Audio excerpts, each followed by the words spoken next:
இன்னைக்கு நம்ம ரொம்பவே டேஸ்ட்டா அதிரசம் எப்படி பண்ணலான்னு தாங்க பார்க்க போகிறோம். அதிரசம் பார்த்தீங்க அப்படின்னா பொங்கல், தீபாவளி, அப்புறமா கிறிஸ்துமஸ் எல்லா பண்டிகைகள்லையுமே இருக்கக்கூடிய ஒரு ஸ்வீட் ரெசிபி.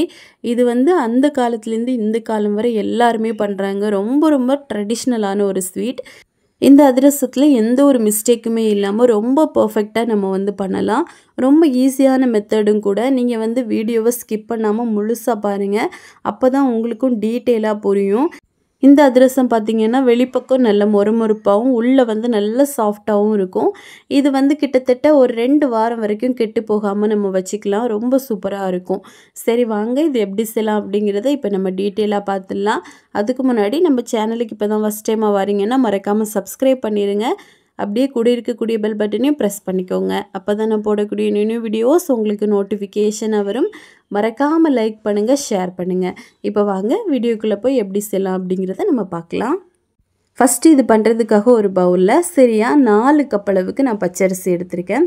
இந்த கப்போட அளவுன்னு பார்த்தீங்கன்னா 250 கிராம் அளவு வரும். நம்மளுக்கு அப்போ 1 கிலோ அளவுக்கு பச்சரிசி எடுக்கணும். நான் வந்து கூடுதலாக எடுத்திருக்கேன் அப்படின்னா நீங்கள் வந்து உங்களுக்கு தேவையான அளவுக்கு கூட குறைய எடுத்துக்கோங்க. இப்போ இதை வந்து தண்ணி விட்டு நல்லா நம்ம கழுவி சுத்தம் பண்ணி எடுத்துடலாம். ஒரு 2லேருந்து 3 தண்ணி நல்லா வாஷ் பண்ணி எடுங்க. அப்போ தான் கம்ப்ளீட்டாக தூசி, மண், அழுக்கு எல்லாமே போயிடும். அதுக்கப்புறமா இதில் தண்ணி ஊற்றி இதை ஒரு 2 மணி நேரம் நல்லா வந்து ஊற வைக்கணும். 2 மணி நேரத்துக்கு மேலே கூட நீங்கள் ஊற வைக்கலாம். ஆனால் கண்டிப்பாக 2 மணி நேரம் இது ஊறியே ஆகணும். இப்போ இது நல்லா ஊறட்டும். இப்போ பார்த்தீங்க அப்படின்னா ஒரு 2 மணி நேரம் ஆயிடுச்சு. பச்சரிசி வந்து நல்லா ஊறி வந்திருக்கு. இப்போ இந்த தண்ணியை வந்து நம்ம நல்லா வடிகட்டிடலாம். இந்த மாதிரி ஒரு வடிகட்டியில் அப்படியே வச்சிட்டிங்க அப்படின்னா கம்ப்ளீட்டாக தண்ணி எல்லாம் வெளியே போயிடும். அதுக்கப்புறமா ஒரு டவலில் போட்டு நம்ம இதை வந்து நல்லா காற்றுல ஆற விட்டுடலாம். வெயிலில் எல்லாம் வைக்கணும்னு அவசியம் இல்லை. இந்த மாதிரி ஒரு டவலில் போட்டுருங்க. போட்டுட்டு இதை நல்லா வந்து காட்டன் டவலாக போட்டுக்கோங்க. இப்போ இதை காய விட்டு ஒரு 10 நிமிஷம் கிட்ட ஆயிருக்கு. கொஞ்சம் கம்ப்ளீட்டாக நல்லா காஞ்சிருச்சு. கையில் லேசாக மட்டும்தாங்க ஒட்டிட்டு வரும். இந்த டைமில் இதை வந்து மிக்ஸி ஜாரில் போட்டு நம்ம வந்து அரைச்சி எடுத்துக்கலாம். இல்லை அப்படின்னா நீங்கள் மிஷினில் கூட கொடுத்து அரைச்சி எடுக்கலாம். இப்போ இதை நல்லா பவுடரை அரைச்சி எடுத்துகிட்டு வந்துடுங்க. பாருங்கள் இந்த மாதிரி தான். இந்த அதிரசத்துக்கு பார்த்தீங்கன்னா மாவு ரொம்ப சாஃப்டாக இருக்கணும்னு அவசியம்லாம் இல்லை. கொஞ்சம் மீடியமாக திரியாக இருந்தாலும் ஒன்றும் பிரச்சனை இல்லை. இதை அப்படியே நம்ம ஒரு பவுலில் தட்டிடலாம். நீங்கள் வந்து சளிச்சு தான் சேர்க்குறீங்க அப்படின்னா நீங்கள் சளிச்சு கூட சேர்த்துக்கலாம். ஒருவேளை உங்களுக்கு 1, 2 அந்த பச்சரிசி இருக்கும் இருந்துச்சு அப்படின்னா நீங்கள் வந்து சளிச்சு சேர்த்துக்கலாம். நான் மற்றபடி அரைச்சிட்டு அதை அப்படியே தான் சேர்க்குறேன். சேர்த்துட்டு பவுலில் இந்த மாதிரி போட்டுட்டு நல்லா கை வச்சு ப்ரெஸ் பண்ணி கொடுத்துருங்க. ஏன் அப்படின்னா இதில் இருக்கக்கூடிய அந்த ஈரப்பதம் வந்து நம்மளுக்கு காஞ்சிடக்கூடாது. அதனால இந்த மாதிரி நல்லா அழுத்தி விட்டுருங்க. இதே மாதிரி எல்லா மாவுமே நம்ம அரைக்க பார்த்தீங்க அப்படின்னா இந்த மாதிரி நல்லா அழுத்தி வச்சிடணும். பாருங்கள் நான் பண்ணக்கூடிய அதே மெத்தடில் தான் பண்ணுங்கள். இது ரொம்ப முக்கியம். அப்போ தான் மாவு வந்து ரொம்ப நல்லா இருக்கும். இப்போ கடைசியாக நான் அரைக்கக்கூடிய கொஞ்சம் பச்சரிசியில் ஒரு 6லேருந்து 7 போல் ஏலக்காய் சேர்த்து அதையும் சேர்த்து நல்லா அரைச்சி எடுத்துகிட்டு வந்துடலாம். ஏலக்காய் பவுடர் இருக்குது அப்படின்னா நீங்கள் அது கூட போட்டுக்கலாம். இப்போ இவ்வளோத்தையும் இந்த மாதிரி நல்லா ப்ரெஸ் பண்ணிவிட்டு இதை மாற்றி வச்சுட்டு இப்போ பாகு காய்க்க ஆரம்பிச்சிடலாம். அதுக்காக ஒரு கடாயில் சரியாக 2.5 கப் அளவுக்கு நம்ம வந்து வெல்லம் எடுக்கணும். இந்த 2.5 கப் அளவு அப்படிங்கிறது சரியாக 750 கிராம் அளவு இருக்கும். நம்ம வந்து 4 கப்பு பச்சரிசி எடுத்தோம் அப்படின்னா நீங்கள் வெல்லம் துருவி எடுத்தீங்கன்னா 3 கப்பாக நீங்கள் வந்து கண்டிப்பாக எடுக்கணும். அதுதான் இதில் உள்ள ஒரு மெயினான ட்ரிக்கே. நம்மளுக்கு வெல்லத்தோட அளவு வந்து ரொம்ப ரொம்ப முக்கியம். ஸோ கண்டிப்பாக 750 கிராம் வெல்லம் வந்து நீங்கள் எடுத்துக்கோங்க.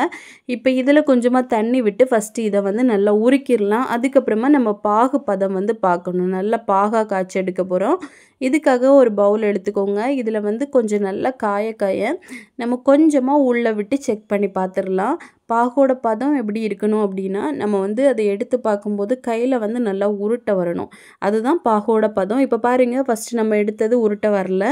இதை வந்து மாற்றி வச்சுட்டு இன்னும் கொஞ்சம் நேரம் கூட நம்ம காய்ச்சி எடுக்கணும். இப்போ வந்து ஓரளவு ரெடி ஆயிடுச்சுன்னு நினைக்கிறேன். இப்போ கொஞ்சமாக தண்ணியில் நம்ம கொஞ்சம் பாகு விட்டு பார்த்துடலாம். நம்மளுக்கு கையில் வந்து நல்லா உருண்டையாக பிடிக்க வந்துருச்சு அப்படின்னா பர்ஃபெக்டான பதம்னு அர்த்தம். இப்போ பாருங்கள் நல்லா உருண்டையாக பிடிக்க வருது. கையில் வெளியே எடுத்து நீங்கள் உருண்டையாக பிடிச்சி பார்க்கணும். அதுதான் ரொம்ப முக்கியம். பாருங்கள் எந்த அளவுக்கு உருண்டையாக பிடிக்க வருதுன்னு இந்த மாதிரி தான் இருக்கணும். கொஞ்சம் ஜெல்லி ஃபார்மில் தான் இருக்கும். ஆனால் உருண்டை பிடிக்க நம்மளுக்கு வரும். அதுதான் பர்ஃபெக்டான பக்குவம். இப்போ இதை கம்ப்ளீட்டாக அப்படியே ஸ்டவ் ஆஃப் பண்ணிவிட்டு ஒரு வடிகட்டியில் வடித்து அப்படியே மாவில் எல்லாத்தையுமே விட்டுருங்க. ஏன் வடித்து சேர்க்குறோம் அப்படின்னா இதில் கல், தூசி, மண் எல்லாமே இருக்கும். அதனால் வடிச்சிட்டு தான் நம்ம சேர்க்கணும். சேர்த்துட்டு ஒரு ஸ்பூன் வச்சு நல்லா வந்து இனி மிக்ஸ் பண்ணி கொடுத்துட்டே இருங்க. இந்த பாகுலே பார்த்தீங்க அப்படின்னா இந்த மாவு நல்லா மிக்ஸ் ஆகும். நீங்கள் வந்து மாவு என்னடா அதிகமாக இருக்குது, பாகு கம்மியாக இருக்குதுன்னு நினச்சிட்டு சுடு தண்ணி இந்த மாதிரி தண்ணி ஐட்டம்ஸ் எதுவுமே சேர்க்கக்கூடாது.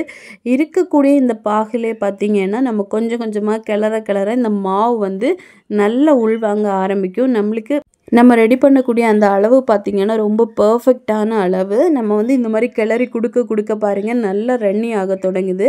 ஃபஸ்ட்டு வந்து நம்மளுக்கு அதிகமாக மாவு இருந்த மாதிரி இருந்துச்சு. ஆனால் வெல்லம் வந்து நம்ம சேர்க்கும்போது பாருங்கள் எல்லா வெல்லத்துலேயுமே இந்த மாவு நல்லா மிக்ஸ் ஆகி இந்த ஒரு பக்குவத்தில் தான் இருக்கும். இப்போ இதை வந்து நம்ம மூடி போட்டு ஓவர் நைட் அப்படியே ஊற விடணும். இப்போ ஒரு நாள் நைட்டு மொத்தம் ஆனதுக்கப்புறமா இது எவ்வளோ லூஸாக இருந்துச்சு, இப்போ எந்த அளவு கெட்டியாக இருக்குதுன்னு பாருங்கள். நம்ம கையில் உருண்டை பிடிச்சி போடுற அளவுக்கு நல்ல கெட்டியாக இருக்கும். இந்த ஒரு ப்ராசஸ் ரொம்ப முக்கியம். கண்டிப்பாக நீங்கள் ஒரு நாள் நைட்டு மொத்தம் கண்டிப்பாக ஊற வைக்கணும். ஒரு 8லேருந்து 10 மணி நேரமாவது இது நல்லா வந்து ஊறணும். இப்போ இதில் வந்து நம்ம அதிரசம் சுட ஆரம்பிச்சிடலாம்.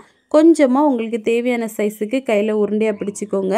பிடிச்சிட்டு இந்த மாதிரி ஒரு பாத்திரத்தில் கொஞ்சமாக எண்ணெய் அப்ளை பண்ணியிருக்கேன். இதில் வந்து நம்ம தட்டி எடுத்துடலாம். இன்கேஸ் நீங்கள் கையிலே போடுவீங்க அப்படின்னா நீங்கள் சூப்பராக கையிலே வந்து நம்ம தட்டி போட்டுடலாம். நான் வந்து மேக்ஸிமம் கையில் தான் போடுவேன். இந்த மாதிரி பிகினர்ஸுக்கு ரொம்ப ஈஸியாக இருக்கும் இந்த மாதிரி பண்ணும்போது.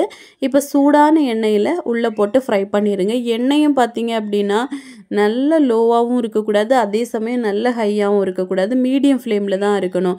நம்ம நல்ல லோ ஃப்ளேமில் வச்சுட்டோன்னா இது வந்து அடியில் நல்லா சப்பையாக போயிடும். அதே சமயம் ஹீட் வந்து ரொம்ப அதிகமாக இருந்துச்சு அப்படின்னா சீக்கிரமாக வெளியில் கலர் சேஞ்ச் ஆயிரும், உள்ளே வந்து வேகாமல் போயிடும்.